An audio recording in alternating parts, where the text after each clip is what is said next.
구약성경 273쪽에 있습니다. 화면을 보셔도 좋겠습니다. 7장 9절 우리 같이 한번 읽겠습니다. 시작. 그런즉 너는 알라 오직 내 하나님 여호와는 하나님이시요 신실하신 하나님이라. 그를 사랑하고 그의 계명을 지키는 자에게는 천대까지 그의 언약을 이행하시며 인애를 베푸시되. 아멘. 우리 옆에 분과 인사하겠습니다. 환영합니다. 잘 오셨습니다. 반갑습니다. 잘 오셨습니다. 축복합니다. 예, 반갑습니다. 제가 이제 교회를 목양하고 또 성도들을 섬기면서 어떻게 하면 우리 교회가 은혜롭고 좋은 교회가 되느냐, 이게 고민입니다. 그 중에 하나가 인사를 잘하는 교회가 되자입니다. 그래서 오늘 이렇게 예배 시간에 시작하면서만 인사할 게 아니라 들어오시면서 처음 보는 분, 낯선 분, 익숙하지 않는 분들에게도 우리 서로 인사를 잘 하시기를 부탁을 드리겠습니다. 여러분 한쪽 귀로 듣고 흘려보내지 마시고 목사님이 굉장히 중요하게 여기구나, 우리 교회 목사님의 굉장히 중요한 목회 방침이구나 생각하시고 우리가 서로 힘써 인사 잘하는 교회가 되길 원합니다. 우리 청년들도 좀 부탁을 드리겠습니다. 자, 오늘은 본문을 구조로 해서 신실하신 하나님이라는 주제로 말씀의 은혜를 좀 나누기를 원합니다. 오늘 성경은 하나님을 향해서 이렇게 말합니다. 여호와 하나님은 신실하시도다. 신실. 여러분, 신실하다라는 뜻이 무엇일까요? 영어 성경에 찾아보니까 faithful이라고 그래요. 믿을 수 있다. 우리가 사람을 향해서도 이야기할 때 참 저 사람 믿을만하다. 저 사람 맡길만 하네. 참 충성스럽다. 이렇게 할 때 신실하다라는 단어를 씁니다. 근데 하나님에게도 성경은 참 신실하신 하나님이다라고 이야기하고 있죠. 이것은 한 번 하신 약속을 반드시 지키시는 분이시다. 우리를 사랑하시되 끝까지 사랑하시는 분이시다. 사람들은 우리를 떠나고 버릴 수 있지만 절대 우리를 포기하지 않는 분이시다. 할렐루야.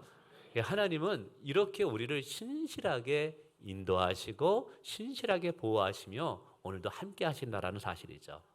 오늘 저는 이것이 사실임을 여러분 마음에 한번 새기고 싶습니다. 여러분은 어떻습니까?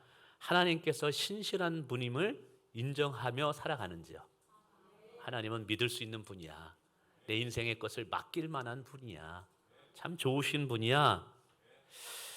저는 그렇게 생각해요. 이거를 단지 머리로만 아는 것이 아니라 진짜 마음으로 믿으면, 하나님의 신실하심을 진짜 내 마음에 믿으면 이것은 우리의 삶에, 우리의 행동에 반드시 영향을 끼칠 수밖에 없다는 거예요. 저도 하나님의 신실함을 온전히 신뢰하고 믿을 때 제 마음이 안전함을 느껴요. 평안함을 느껴요. 자유함을 느껴요. 그 어떤 것도 내 마음을 흐트러 놓을 수 없다라는 것을 느껴요. 그리고 왠지 질서가 있다라는 것을 느끼게 됩니다. 문제 앞에서도 당황하지 않습니다. 뜻하지 않는 힘든 상황을 만났을 때도 두려워하지 않습니다. 하나님의 신실하심 때문에 그래요. 그래서 하나님의 신실함을 더 믿다 보니까 하나님을 더 신뢰할 수밖에 없고, 그리고 하나님을 사랑할 수밖에 없어요. 그리고 하나님의 신실함 때문에 신앙생활하는 것이 즐겁고 기쁩니다. 하나님의 신실하심은 내 영혼에 큰 기쁨을 가져다 줍니다. 오늘 성경에서도 하나님은 신실하시다, 믿을 수 있다 라고 우리에게 다시 한번 이야기하고 있습니다. 신명기 7장 9절의 말씀을 다시 한번 화면에 띄워주면 읽어드리겠습니다. 너는 알라 오직 내 하나님 여호와는 하나님이시오. 어떤 하나님이시라? 신실하신 하나님이라. 신실하신 하나님이라. 이사야 49장 7절에도 이렇게 말씀하시네요. 이스라엘의 거룩하시니 어떤 여호와? 신실하신 여호와. 그가 너를 택하였습니다. 오늘 저와 여러분을 택하여 지명하여 부르신 분은 우리를 사랑하시되 신실하게 사랑하시는 분이라는 거예요. 근데 이렇게 하나님은 신실하신 분이다라는 주제를 논할 때 우리가 반드시 짚고 넘어가야 할 두 가지의 질문이 있습니다. 첫째 질문은 진짜 하나님은 신실하냐 이 말이에요. 진짜 하나님은 사랑이 많으신 믿을 수 있는 분이냐라는 거죠. 왜 이런 질문이 나오냐 하면 세상에는 지금도 우리가 알 수 없는 기근, 가뭄, 전쟁, 재난으로 인해서 수많은 사람들이 죽어가요. 아프리카에는 오늘도 먹을 것이 없어서 굶어 죽어가는 사람, 어린아이들이 숱합니다. 어떤 지역에는 먹을 것이 남아서 매일같이 쓰레기 양이 어마어마하게 남고 어떤 지역은 먹을 것이 없어서 굶어 죽는 사람들이 넘쳐나요. 우크라이나 전쟁으로 인해서 무고한 시민들이 죽어가고 있습니다. 서해 세월호 사건이 좀 지났죠? 세월호 사건으로 299명의 어린 학생들이 하루아침에 물에 수장되어서 죽임을 당하게 됩니다.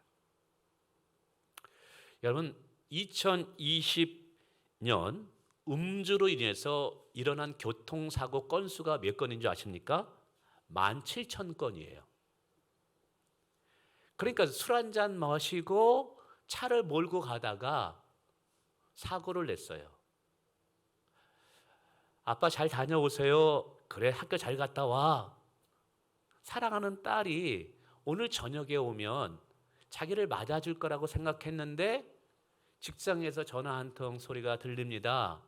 핸드폰을 보니까 급하게 응급실에서 연락이 와요. 봤더니 음주 운전하는 사람에 의해서 사랑하는 어린아이 초등학교 딸이 직사를 당했다라는 이야기를 들은 거예요. 기가 막힌 일이죠. 근데 그러한 사건들이 1년에 10,000건이 넘게 일어나고 있다는 거예요. 그거를 365로 나눠보세요. 오늘도 어디선가 정말 잘못 없는 어린아이들이 음주로 인한 사건으로 인해서 죽임을 당하고 있다 이 말이에요.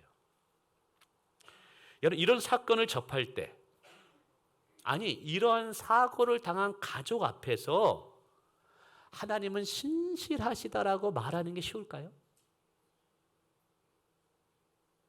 세월호 사건을 통해서 정말 내 하나밖에 없는 아들을 잃어버린 그 가족 앞에서 하나님은 신실하십니다 라고 여러분 이야기할 때 그들이 받아들이기가 쉬울까요? 제가 아는 목사님이 안산에서 목회를 해요. 근데 그 교회 고등부 학생들이 여러 명이 세월호 사건으로 해서 죽임을 당했어요. 이게 물에 수장된 거죠. 목사님이 설교를 못 하겠대요. 하나님은 선하십니다. 신실하게 오늘도 우리를 인도하십니다. 이 말씀을 못 하겠다는 거예요. 제가 알기로는 안산 동산교회에 김인주 목사님이라는 분이 계시는데 안산에서 굉장히 큰 교회예요. 그 교회도 세월호 유가족들이 있었던 것 같아요. 목사님이 설교를 못 하겠는 거예요. 6개월인가 1년을 설교를 못하고 부목사님께 맡겨요.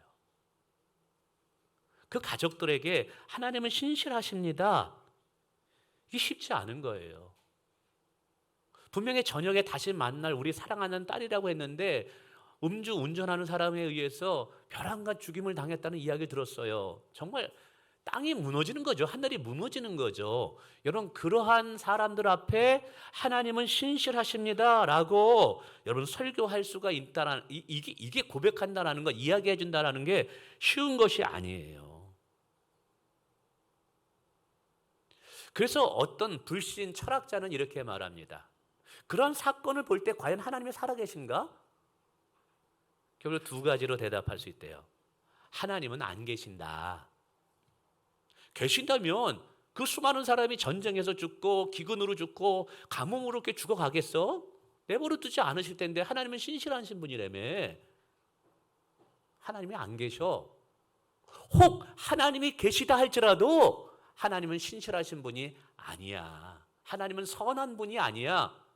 하나님은 독자자와 같이 아주 못된 분이야 라는 결론을 내릴 수밖에 없다라고 이야기를 하는 것을 들었습니다. 저도 그렇습니다. 장례를 많이 당하고 그거를 또 가는 목회자다 보니까 뭐 연로하셔서 나이가 많이 드시다가 행복하게 살다가 돌아가시면 초상집에 갔을 때는 참 감사합니다라고 얘기하지만 어느 날 어린아이가 죽었을 때 그 집에 문상을 가고 위로하여 가야 하는데 무슨 말이 그 장례를 당한 가정에 위로가 되겠느냐 이 말이죠. 그런 가정에 가서 하나님은 신실하십니다라고 이런 말한다는 게 쉽지 않아요. 물론 일반적인 것을 가지고는 제가 성경을 가지고 해석해 줄 수 있습니다. 그러나 각자가 당하는 고난, 각자가 당하는 어려움 상황 속에서 당신은 그 일 때문에 그렇습니다. 하나님의 신실함을 훼손하지 않고 그걸 설명할 수 있는가? 어려워요. 솔직히 얘기하면 잘 모르겠어요, 저도. 왜냐면 저는 신이 아니니까. 우리 박지현 집사님 오늘 못 나오셨죠? 우리 박지현 집사님이 교회를 너무너무 오고 싶어 하셔요. 근데 교회 올 때마다 사고가 일어나는 거예요. 다리가 부러졌고 손이 부러졌고 또 수술을 해요. 소원은 교회 가서 예배 한번 드리는 거예요. 근데 지난번에 그렇게 오려고 했는데 그만 또 넘어지셨어. 그래서 또 못 오셨어요. 교회에 또 그렇게 가지고 그걸 또 몸을 하고 병원 가서 치료받아가지고 이번에 꼭 교회 와야 되겠다는데 올렸는데 보니까 무릎 이상하니까 무릎에 고름과 피가 나오는 거예요. 그래서 또 못 오셨는 거예요. 목사님, 왜 나는 교회 가려고만 하면 이런 일이 일어날까요? 하나님이 나 교회 가는 거 반대하시는 것인가요? 왜 내게 이런 일이 계속 일어나야만 되죠? 제가 그 질문을 받았을 때 대답을 못했어요. 제가 뭐 점쟁이도 아니고 이게 하나님도 아니고 참 그럴 때 보면 제가 뭐라고 말해야 될지를 모르겠어요.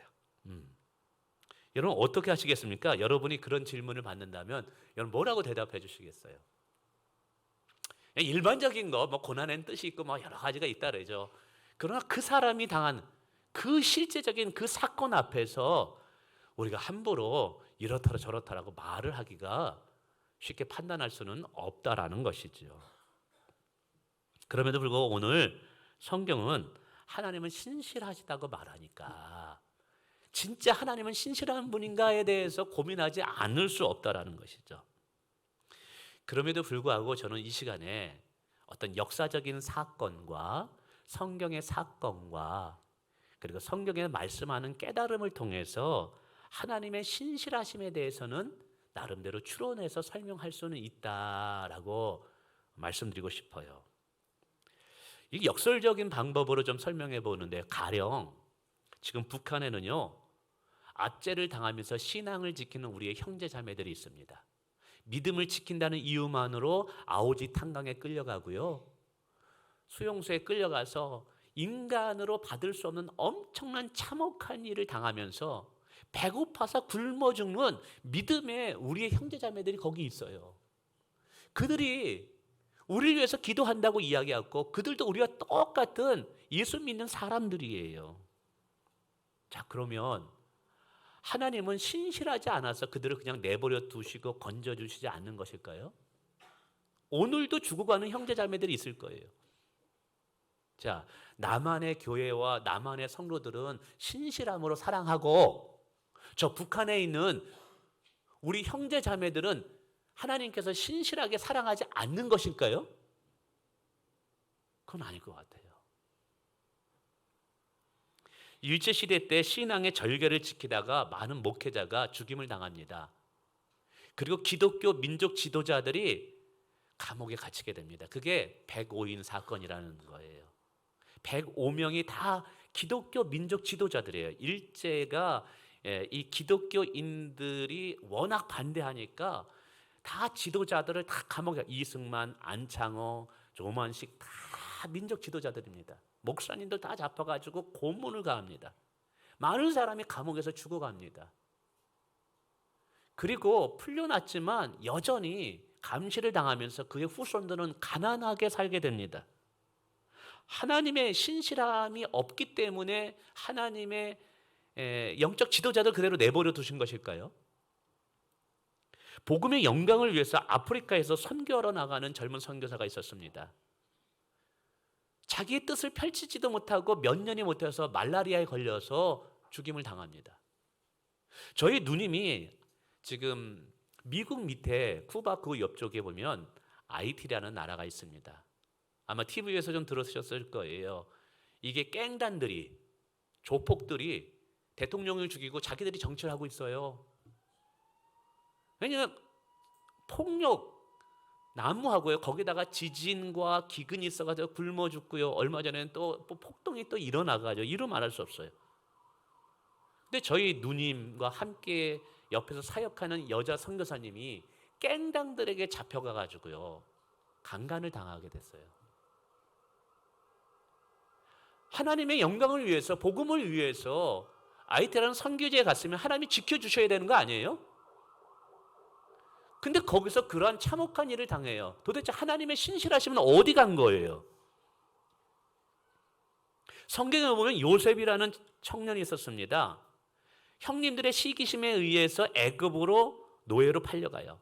잘못도 없는데 오해와 시기심으로 인해서 감옥에서 13년을 보내게 됩니다. 13년을 감옥에서, 얼마나 불합리한 일입니까? 하나님이 신실하면 요셉을 지켜주고 감옥에서 건져내 줘야 되는 거 아니에요? 13년 동안 부당한 대우를 받는 것, 이건 하나님의 신실하심인가요, 그거? 그럼에도 불구하고 성경은 신실하대요. 저의 결론은 이거예요. 고난 속에서, 불합리한 상황 속에서 하나님의 신실하심을 의심할 수도 있지만, 우리는 다 할 수 없지만 시간이 지나면 좀 알게 되는 것 같아요. 시간이 지나면 하나님의 섭리가 보이게 되는 거예요. 사람으로는 생각할 수 없지만, 사람의 계획으로는 깨달을 수 없지만, 시간이 지나면 하나님의 주권으로 오늘 우리의 인생을 이끄시는구나라는 걸 깨닫게 되는 거예요. 가령 이건 거예요. 일제시대 때 그렇게 믿는 사람들이 핍박을 당하고 순교를 당했어요. 그 상황 속에서는 도대체 하나님의 신실함이 어디 있는가 알 수 없지만, 그 속에서도 하나님이 은혜를 주셔서 그들이 믿음을 지키게 함으로 인해서 일제시대에도 신앙을 지키게 하셨고, 6.25 전쟁 속에서도 믿음을 지키는 사람들이 있게 하셔서 결국 한국교회를 복되게 하셔서 전 세계의 복음을 가장 많이 전하는 제2의 선교하는 나라로 하나님이 축복해 주시는 일들이 일어나게 돼요. 중국에 핍박을 받는 많은 그리스도인들이 있었어요. 그들은 예수 믿는다는 이유만으로서 감옥에 갇혀가고 순교를 당해요. 하나님의 신실함이 어디 있었는지 몰랐어요. 근데 그 핍박받는 일로 인해서 많은 중국의 그 그리스도인들이 어디로 가냐 하면 저 중동 지역으로 피신해 가면서 이란과 파키스탄 쪽에 복음을 전하는 세계 선교를 감당하는 나라로 지금 하나님이 쓰고 계셔요. 샘물교회 아시죠? 샘물교회에서 팔레스타인에 복음을 전하다가 탈레반에 의해서 사로잡히고 죽임을 당한, 얼마 전에 인질이라는 영화가 나왔는데 저는 보지 못했습니다. 그 사건이 그걸 모티브로 해서 나왔던 영화예요. 그랬을 때 여러분 매스컴에서 뭐라 해서 개죽음을 당했다.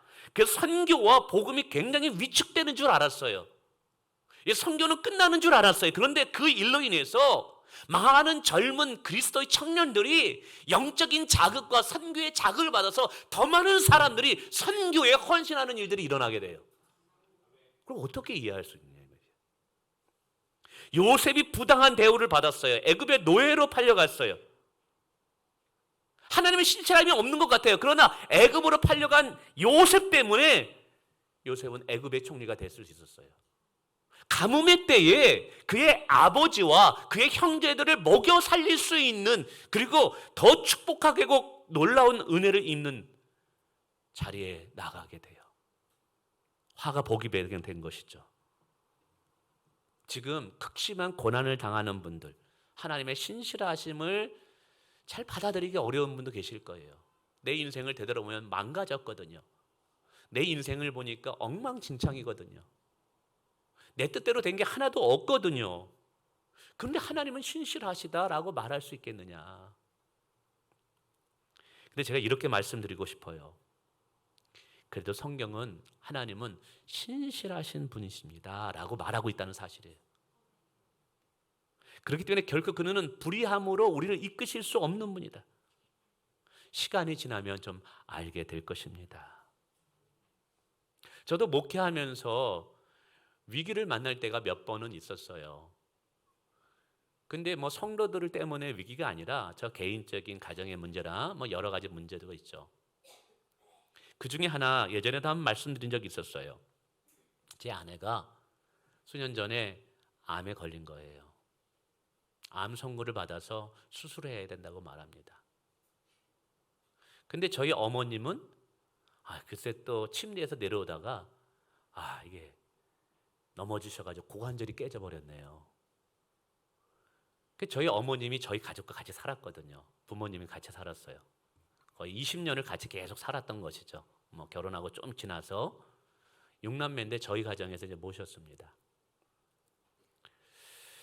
그때 이제 저는 목회를 해야 되고 설교를 해야 되고 예배를 인도하고 성경 공부를 인도해야 되는데 아내는 병원에서 암 수술을 받아서 치료받고 있고 어머니는 병원에서 또 이게 고관절이 깨진 게 이게 더 점점 이게 나지 않고 이게 더 확장되면서 폐혈증으로 막 오면서 막 온몸에 막 세균이 돌면서 이거 막 너무 위독한 상황이에요. 근데 이제 아내가 이제 퇴원하면서 이제 집으로 돌아와야 되고 어머니도 이제 집으로 돌아와야 됩니다. 근데 그 전에 우리가 알다시피 저 사택이 조그만 방인데 그 방에서 이제 제 아내도 아파서 틀어놓여 있어야 되고 어머니도 아파서 틀어놓여 있어야 되고 이게 진짜 굉장히 저로서는 진퇴양난이었습니다. 근데 제가 그때 이제 제 아내에게 처음 충격적인 이야기를 듣게 됩니다. 암이 그냥 아니냐 이제 조직 검사를 하고 이제 마지막으로 한양대 병원에 이제 교수님 방으로 들어갔습니다. 교수님이 한참 시트를 보더니 암입니다. 빨리 수술해야 되고 유방과 이쪽을 다 도려내야 됩니다. 그 얘기를 하는 거예요. 저는 그 이야기를 들었을 때 가슴이 철렁 내려앉는 거예요. 진짜 하얗게 되더라고요. 너무나 마음이 아팠어요.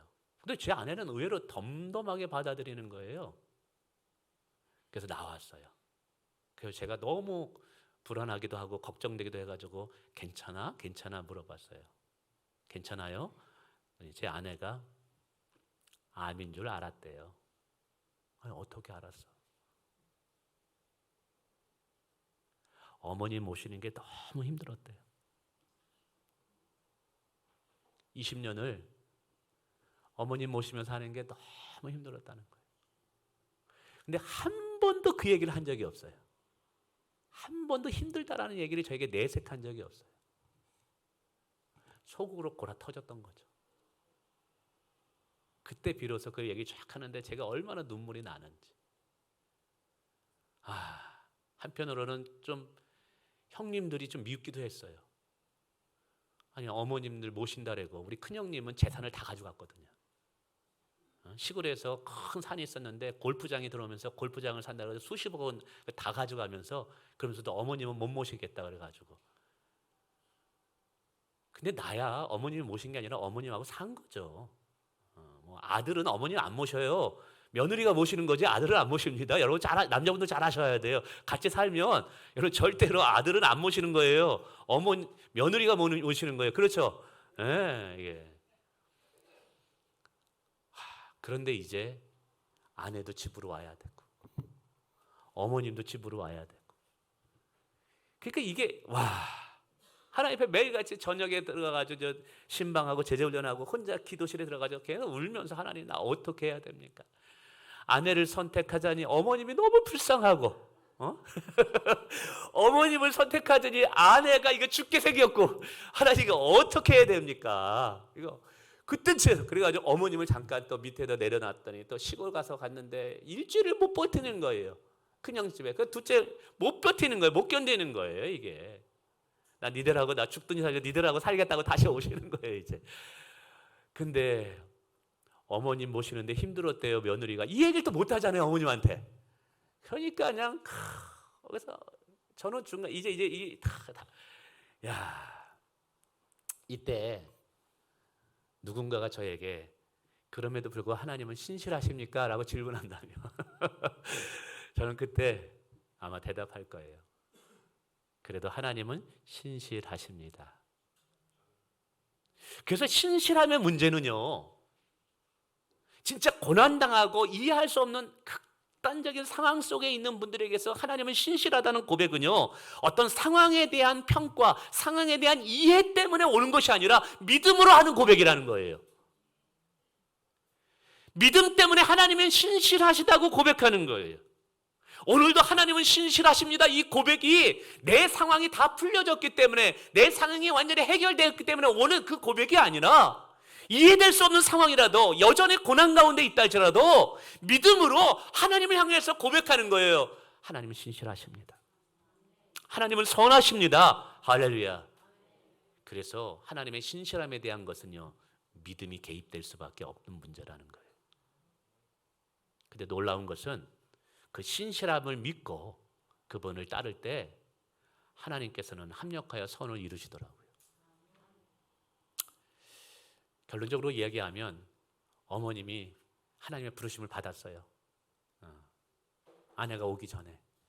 그래서 인간적으로는 하지만 천국에는 질병도 없고 슬픔도 없다 그러니까 처음에는 마음이 흔히 쓰렸지만 이것도 하나님의 섭리구나. 하나님의 계획하시구나. 어머님이 하셔야 될 것은 이제 다 끝나고 이제 우리가 해야 할 일이 있구나. 이렇게 받아들였어요. 여러분, 하나님은 어떠한 상황 가운데서도 신실하심을 믿음으로 고백할 수 있기를 축원을 드립니다. 두 번째 질문은 하나님은 모든 사람에게 다 신실하게 대하느냐라는 거예요. 여러분 어떠세요? 믿는 자에게나 믿지 않는 자에게, 하나님의 택하신 백성이나 택하지 않는 백성에게도 모두 하나님은 신실하게 대할까요? 어떨 것 같아요? 제가 고민을 했어요. 하나님은 모두에게 신실하신가? 근데 성경을 찾아보니까 두 가지로 나눠지네요. 일반 계시라는 것이 있어요. 뭐냐 하면 하늘에서 비를 내리는 것. 그래서 믿지 않는 자나 믿는 자가 농사질 때 모두에게 물을 내시는 것은 공평해요. 믿지 않는 자가 농사를 지을 때, 믿는 자가 농사를 지을 때 가을에 따뜻한 아주 강렬한 햇빛을 주셔서 곡식이 있게 하는 것은 공평해요. 그러나 특별한 것에는 달라요. 구원하심, 기도에 응답하심, 우리가 힘들고 어려울 때 우리를 건져내심, 위기를 만났을 때 우리와 함께 하심, 여러분 이런 것들은요 하나님께서 차별을 하셔요. 하나님이 택한 믿는 자와 하나님께 구원받은 자와 그렇지 않는 자를 구별하셔요. 여러분 이 충격인데 이건 성경이 그렇게 얘기하니까 우리가 받아들일 수밖에 없습니다. 로마서 9장 13절에 얘기해 주세요. 한번 읽어볼까요? 시작. 내가 야곱은 사랑하고 에서는 미워해야 했다 하신가 같으니라. 이게 뭐냐면 야곱과 에서는 형제지간에 그의 아버지가 이삭이거든요. 이삭이고 똑같은 아들, 어머니의 뱃속에서 두 아들이 쌍둥이가 나왔어요. 에서와 야곱이 있는데 하나님 뭐라 그러냐면 야곱은 내가 택했기 때문에 뱃속에 있을 때부터 내가 그를 선택하고 내가 긍휼히 여기고 내가 선하심을 그에게 베풀었다고 얘기해요. 근데 에서는 택하지 않았기 때문에 그를 사랑하지 않겠다고 하나님이 작정하셨다라는 거예요. 와, 너무 차별을 너무 심하게 두셔요, 우리 하나님은. 근데 이렇게 오늘 세상 사람들과 믿는 저와 여러분을 이렇게 차별하신다는 거예요. 맨 처음에는 너무 공평하지 않다, 불공평하다고 생각했어요. 로마서 9장 15, 16절에 또 나옵니다. 이번엔 모세가 얘기합니다. 모세에게 이르시되 내가 긍휼히 여길 자를 긍휼히 여기고 불쌍히 여길 자를 불쌍히 여기리라 하나님이 말씀하셔요. 그런즉 원하는 자로 말미암지 않고, 원하는 게 뭐냐면 하나님 나는 긍휼함을 받고 싶어요. 하나님의 사랑을 받고 싶어요. 그래도 하나님이 안 주실 수 있다라는 거예요. 다른 박질하려는 자로 말미암도 아니요. 다른 박질하는 게 뭐냐면 내가 노력해가지고 내가 열심을 해가지고 하나님께 한번 사랑받아 보겠다, 하나님의 신실함을 경험해 보겠다, 그래도 안 된다는 거예요.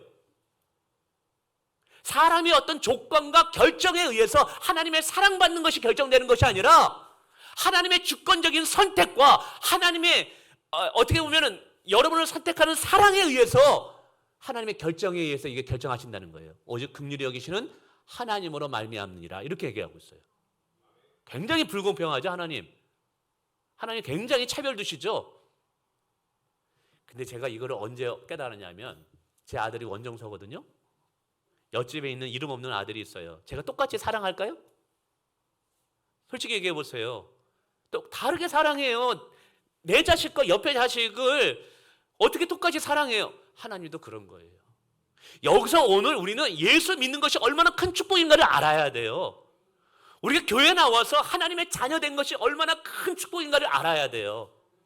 하나님은 여러분을 창선에 택하시고 하나님의 자녀로 삼으셔서 세상 사람과 비교할 수 없는 차별을 하셔서 우리를 사랑하시고 신실함으로 인도하신다는 거예요. 이게 성경의 약속이에요. 내가 잘한 것도 없고 똑똑한 것도 없는데 그냥 하나님이 그렇게 작정하셨대요. 그렇게 하나님께 마음 먹으셨대요. 이게 우리를 향한 하나님의 사랑이에요. 여러분이 싫든 좋든 여러분이 받아들이지 않든 그냥 하나님이 여러분을 택하셔서 하나님께서 잘 대해 주시기로 작정하셨대요. 이게 왜 눈에입니까? 신앙은요 공짜로 시작되는 거예요. 이게 하나님의 신실함이에요. 그래서 이 하나님의 신실함을 우리가 온전히 이제 신뢰하게 될 때 얻는 축복이 있는데 첫 번째, 삶이 혼돈스럽지 않습니다. 인간은 한계가 있기 때문에 자기의 인생을 온전히 이끌어갈 수 없어요. 우리가 무엇을 선택하고 무엇을 결정해도 인간은 불완전해요. 그렇기 때문에 인간은 늘 혼돈 속에 살 수밖에 없어요. 그리고 미래 우리가 알 수가 없잖아요. 그렇게 인생은 혼돈 그 자체예요. 근데 하나님의 신실함을 믿고 하나님의 신실함에 우리의 인생을 맡겨드리게 되면 여러분 불안하지 않아요. 그분은 질서 있게 우리의 인생을 만들어 가셔요. 할렐루야. 그래서 정말 하나님의 신실함을 믿고 그분께 우리의 인생을 맡기고 그분의 인도함을 받게 되면 여러분 우리의 삶에 질서가 생기고 혼돈이 사라지게 되는 줄 믿습니다. 뿐만이 아니라 내 실수에도 여러분 걱정하지 않아도 돼요. 여러분 오늘 우리는 선택할 때 얼마나 많은 실수를 합니까? 근데 하나님은 합력하여 선을 이루신다고 말씀하셔요. 저는 이것을 이렇게 말씀드리고 싶어요. 우리는 실수하지만 우리를 인도하시는 하나님은 실수하지 않아요. 우리는 실패할 수 있어요. 그러나 우리의 인생을 이끌어 가시는 하나님은 절대로 실패하지 않아요. 우리가 보기에는 실수인 것 같지만 하나님 보시기에는 그것을 우리에게 화가 복이 되는 기회로 바꾸신다는 거예요. 이거는 언제 누가 경험할 수 있냐면 하나님의 신실함을 정말 믿고 그 신실함에 내 인생을 맡겨보는 자, 하나님의 신실함을 신뢰하는 자가 경험해야 되는 축복이에요. 저는 이번에 교회 건축하고 이전하는 과정 중에 이거 굉장히 많이 경험했어요. 저는 이 목회만 하다 보니까 세상의 법을 몰랐어요. 세무법, 세무가 이렇게 무서운지, 세금이 이렇게 무서운지를 몰랐어요. 이게 저는 교회면 세금 다 안 내는 줄 알았어요. 근데 그게 아니더라고요. 그 3년 동안 뭘 해야 되고 그 규칙이 굉장히 많은 거예요. 제가 처음 들어보는 것, 우리 장로님도 듣지도 못했던 거예요. 나중에 일을 벌리고 나니까 다 이게 되는 거예요. 근데 나중에 보니까 물론 지금도 문제가 있어요. 근데 그때마다 하나님의 신실함을 믿고 기도하는 거예요. 지금도 사실은 벽 앞에 서 있어요. 근데 신기한 것은 벽 앞에 설 때마다 하나님의 신실함을 믿고 하나님의 신실함을 찬양하면서 기도하면 하나님이 그 벽을 넘게 하시더라고요. 그래서 결국 지금 보니까 화가 복이 되게 만드시는 거예요. 나는 실수했지만 나를 인도하시는 하나님은 실수하지 않는구나. 나는 실패한 것 같지만 나를 인도하시는 하나님은 실패하지 않는구나. 이것을 하나님의 신실함을 믿는 자들은 경험하게 돼요. 뿐만 아니라 하나님을 더 신뢰하게 돼요. 여러분 우리가 다른 사람에게 실망할 때도 있지만 나 자신에게도 실망할 때가 있습니다. 나 자신에게 실망해서 나 자신도 내가 못 믿을 때가 있어요. 베드로도 그랬어요. 예수님은 사랑합니다. 절대로 목숨을 버리면서 따르게. 그런데 어떻게 돼요? 부인하잖아요. 자기 자신에 실망하니까 다 포기하는 거예요.